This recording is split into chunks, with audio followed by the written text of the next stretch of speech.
You're standing in your kitchen right now, barefoot on cold tile, staring at a microwave clock that reads 2:17 a.m. and the silence in the house feels heavier than usual, like the walls themselves are holding their breath and waiting to see what you're about to do next. Your badge sits on the table in front of you, catching the dim overhead light, and your phone lies face down beside it as if flipping it over would officially start something you can still pretend hasn't begun. You haven't touched it yet, and for a fragile second you convince yourself that as long as you don't touch it, nothing has changed and you are still exactly who you were yesterday. You tell yourself you still have a choice, and you repeat that thought carefully in your head because it sounds like control, and control is what you need to feel right now. You are still clean. You are still the officer who took an oath. You are still someone who believes in procedure, in order, in the structure that separates chaos from law. Then your phone vibrates. The sound is small, but in this silence it feels enormous, like something cracking through glass. You don't reach for it immediately. You let it buzz once, twice, maybe hoping that ignoring it will rewind the last few seconds and return you to ignorance. But it keeps vibrating, patient and certain. You flip it over. Unknown number.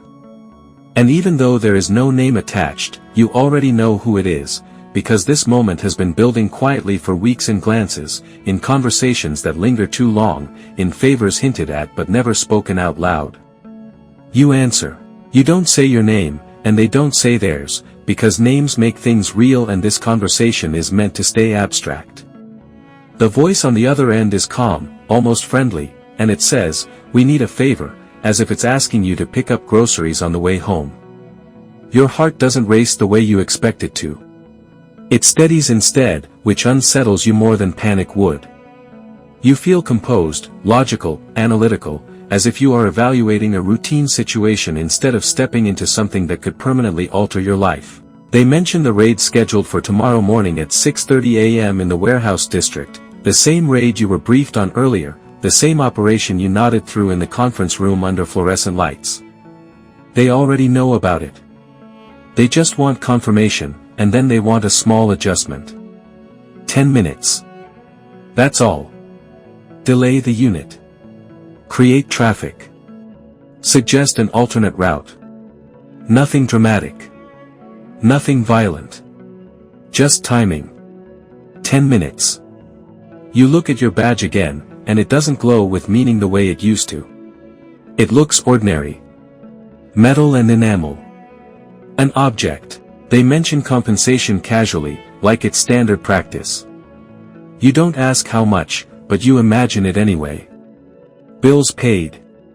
Repairs handled. Pressure relieved. You hang up. The room feels different now, charged with the knowledge of what you've been asked to do. You pace once across the kitchen and back, your thoughts assembling arguments in neat rows. No one gets hurt from 10 minutes. You aren't canceling the raid. You aren't warning anyone directly. You're just adjusting variables in a system that adjusts itself every day. You unlock your phone. You open the task force group chat. Your thumb hovers over the keyboard while your mind runs through every possible version of you that could still walk away from this. You type slowly, heavy congestion reported near 5th, suggest alternate route. You read it once. Twice. You can still erase it. You hit send. The message appears in a thread, stamped with your name, time-stamped, real. It takes less than 3 seconds to change the direction of events. You stare at the screen, waiting for some internal alarm to sound, some surge of guilt or fear to overwhelm you, but what you feel instead is a strange hollow calm, as if you have stepped into a space where consequences haven't caught up yet. Morning arrives faster than you want it to, and now you're in uniform, your shirt pressed, your boots polished, your expression neutral and professional. You look the same as you always do. No one in the briefing room looks at you differently. No one suspects that you tilted the table before the game even began. You sit in your cruiser with the engine running, the radio murmuring updates, and you watch the timestamps roll past on the dashboard clock. The unit confirms they are rerouting due to your advisory. Your voice remains steady when you acknowledge it. 6:29 a.m. 6:31. 6:34. You know that every minute matters, and somewhere near that warehouse, engines are starting, doors are slamming, people are moving because they were given just enough warning to prepare. Then the radio erupts. Shots fired. The words slice through the morning air and into your chest. Your stomach drops in a way that is physical and undeniable. This wasn't supposed to escalate. This was supposed to be clean, quiet, procedural. You press the accelerator and race toward a scene that already carries your fingerprints. When you arrive, chaos is everywhere, officers crouched behind doors, shattered glass glinting on pavement, sirens screaming over shouted commands. You move instinctively, professionally, taking cover, scanning, assisting. You kneel beside a wounded officer and apply pressure to a bleeding shoulder with hands that are terrifyingly steady. Because you know something no one else here knows. This began with you. Later, when you find the envelope in your locker, thicker than you imagined, you close the door before opening it, your eyes scanning the hallway even though no one is watching. You count the money carefully, methodically, feeling something shift inside you, not shock, not horror, but expectation. This is the new pattern. Requests come more frequently now, and your resistance shortens each time. Information about which detective is cooperating with federal agents. Confirmation about patrol rotations. Clarifications about surveillance schedules. Each time you tell yourself it's just information, just logistics, just data moving from one place to another. But data shapes outcomes. And outcomes shape lives. Then comes the request about the witness in federal transport. Be late, they say again, like it's the simplest instruction in the world. You sit in your cruiser with the engine idling, staring at the steering wheel, aware that this time you fully understand what late can cause. You understand how 10 minutes can open a door that cannot be closed. You can still drive. You can still arrive on time. You wait instead. 5 minutes. Then you pull out slowly, intentionally, as if traffic itself is resisting you. The radio call comes before you reach the service road. Officer down. This time the words hit deeper, because there is no illusion left. You knew. You absolutely knew.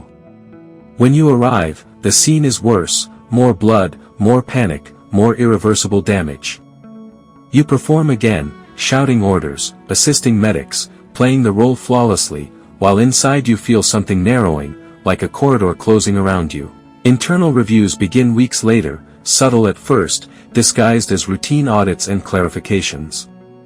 Patterns are noticed. Questions linger. Financial records are examined. You compensate by being louder, more present, more dedicated. You volunteer for high-risk assignments.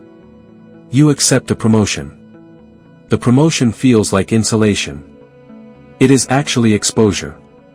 The higher you rise, the more access you provide. The more access you provide, the more valuable you become. And valuable assets are never allowed to leave quietly.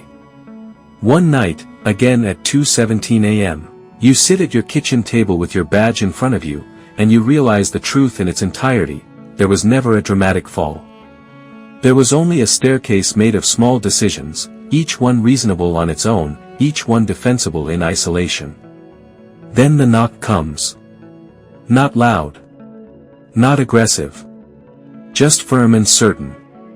You open the door to familiar faces holding unfamiliar expressions. Badges flash. A warrant is read aloud in a tone that leaves no space for interpretation. Words like conspiracy, obstruction, and misconduct fill the air around you. You don't argue. You don't resist. You feel something almost like relief, because the waiting is finally over. The cartel distances themselves immediately.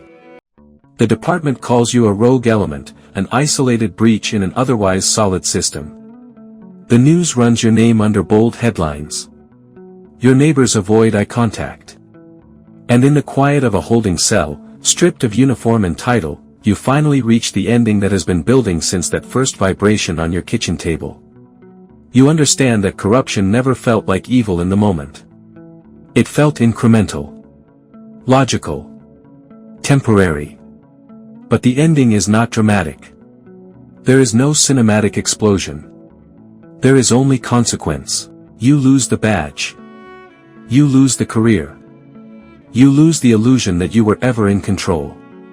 And the story ends not with sirens, not with gunfire, but with you sitting alone, realizing that the only moment that ever truly mattered was the first one, the moment before you sent the message, when you still believed you had nothing to lose.